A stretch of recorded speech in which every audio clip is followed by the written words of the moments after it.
राधे राधे प्यारे भक्तों, भक्ति रस में आप सभी का हार्दिक स्वागत है। प्यारे भक्तों, जैसे कि हम सब जानते हैं कि कार्तिक मास और माघ मास में स्नान, व्रत, तप, जप और दान इत्यादि का विशेष महत्व हमारे शास्त्रों में बताया गया है। कार्तिक मास में और माघ मास में लोग सुबह सूर्योदय से पहले उठकर स्नान आदि करने के उपरांत जप, तप और व्रत आदि करते हैं, जिससे अनंत फल और मोक्ष की प्राप्ति भी होती है। प्यारे भक्तों, माघ मास में तीर्थ स्थानों पर कल्पवास का विशेष महत्व कहा गया है।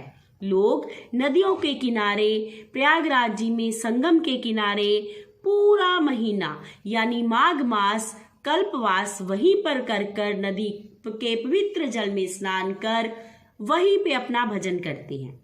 लेकिन यदि किसी कारणवश हम नदियों के तट पर ना जा पाए तो घर में ही नल के जल में नदियों का जल मिलाकर ऐसी भावना से कि हे प्रभु, हमें नदियों के जल के स्नान का फल प्राप्त हो, हमें स्नान करना चाहिए और उसके उपरांत भजन, जप, तप इत्यादि करना चाहिए।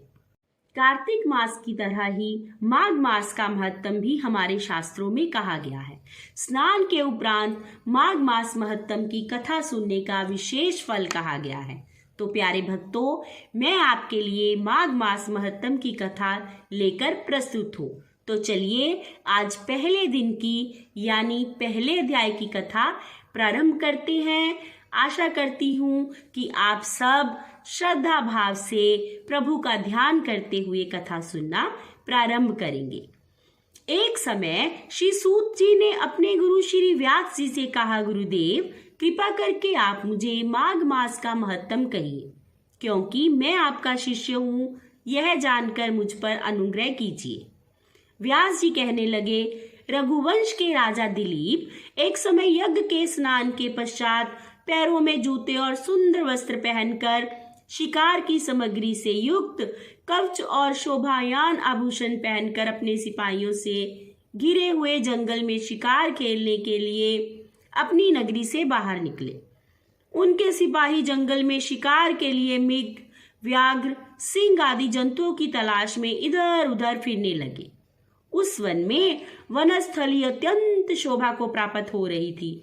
कहीं कहीं मृगों के झुंड, कहीं गिद्दड़ अपना भयंकर शब्द कर रहे थे, कहीं गैंडों, कहीं हाथियों का समूह एक समान रूप से फिर रहा था, कहीं वृक्षों के कोटरे में बैठे उल्लू अपना भयानक शब्द कर रहे थे, कहीं सिंहों के पदचिन्हों के साथ घायल मृगों के रक्त से भूमि लाल हो रही थी, कहीं दूध से भरी थनों वाली सुंदर भैंसें फिर रही थी, कहीं पर सुगंधित पुष्प, हरी भरी लताएं वन की शोभा को बढ़ा रही थी। कहीं बड़े बड़े पेड़ खड़े थे तो कहीं उन पेड़ों पर बड़े बड़े अजगर और केंचुए भी पड़े हुए थे। उसी समय राजा के सिपाहियों के बाजों की आवाज सुनकर एक मृग वन में से निकलकर भागने लगा। बड़ी बड़ी चौकड़ियां भरता हुआ मृग आगे बढ़ा। राजा ने उसके पीछे अपना खूब घोड़ा दौड़ाया, परंतु मृग पूरी शक्ति से भागने लगा। मृग कांटेदार वृक्षों के एक जंगल में घुसा और राजा की आंखों से ओझल हो गया। राजा की दृष्टि से जैसे ही मृग ओझल हुआ, राजा निर्जन वन में अपने सैनिकों सहित प्यास के मारे अति दुखी हो गया। दोपहर के समय अधिक मार्ग चलने से सैनिक भी थक गए और घोड़े भी। कुछ देर बाद राजा ने एक बड़ा भारी सुंदर सरोवर देखा, जिसके किनारों पर घने वृक्ष थे, जिसका जल सज्जनों के हृदय के समान स्वच्छ और पवित्र था। सरोवर का जल लहरों से बड़ा सुंदर लग रहा था। जल में अनेक प्रकार के जंतु, मछलियां आदि स्वच्छंदता से इधर उधर घूम रही थी। दुष्टों के समान निर्दयी चित्त वाले मगरमच्छ भी थे। किसी किसी जगह पर लोभी के समान सीमाल भी पड़ी हुई थी। जैसे विपत्ति में पड़े हुए लोगों को दुखों को हरने वाले दानी पुरुष के समान एक सरोवर अपने जल से सबको सुखी कर रहा था।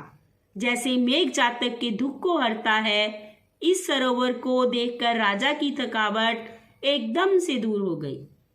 रात्रि को राजा ने वहीं विश्राम किया और सैनिक पहरा देने लगे और चारों तरफ फैल गए। रात के अंतिम समय में शुक्रों के एक झुंड ने आकर सरोवर में पानी पिया और कमल के झुंड के पास आया। तब शिकारियों ने सावधान होकर शुक्रों पर आक्रमण कर दिया और उनको मारकर पृथ्वी पर गिरा दिया। उस समय सब शिकारी कोलाहल करते हुए बड़ी प्रसन्नता के साथ राजा के पास गए और राजा प्रभात हुई देखकर उनके साथ अपनी नगरी की तरफ चल पड़ा। जिसका शरीर तपस्या और नियमों के कारण बिल्कुल सूख गया था, जो मृगछाला और वत्कल पहने हुए था और नख, रोम तथा केश धारण किए हुए थे, राजा ने ऐसे घोर तपस्वी को देखकर बड़े आश्चर्य से उसको प्रणाम किया और हाथ जोड़कर खड़ा हो गया। तपस्वी ने राजा से कहा कि हे राजन, इस पुण्य शुभ माघ में इस सरोवर को छोड़कर तुम यहाँ से क्यों जाने की इच्छा करते हो? तब राजा ने कहा, महात्म, मैं तो माघ मास में स्नान के फल के बारे में कुछ भी नहीं जानता। कृपा करके आप विस्तार पूर्वक मुझे बताइए। प्यारे भक्तों, ये थी माघ मास महात्म के पहले अध्याय की कथा। कल की कथा के साथ फिर मिलेंगे। तब तक के लिए नाम जप करते रहें। राधे राधे।